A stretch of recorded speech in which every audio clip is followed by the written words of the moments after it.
Pak njerëz e din këtë fakt. Një nga fituesit e çmimit Nobel në botë kishte rrënjë shqiptare. Emri i tij ishte Ferid Murad. Ai lindi në Shtetet e Bashkuara, por babai i tij ishte emigrant shqiptar nga Gostivari, një farmacist që kishte ardhur në Amerikë me një ëndër të thjeshtë, një jetë më të mirë për familjen. Por askush nuk e imagjinonte se djali i tij do të ndryshonte historinë e mjekësisë.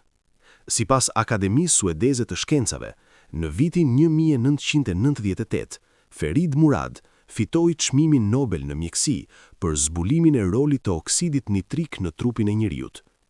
Një molekule vogël, por me një ndikim gjigant.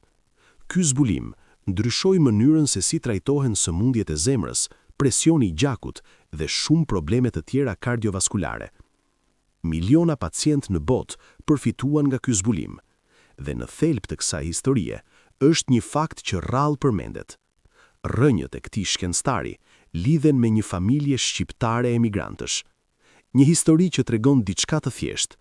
Talentet e mëdha nuk kanë kufi, por shpeshherë historia e tyre nuk tregohet sa duhet.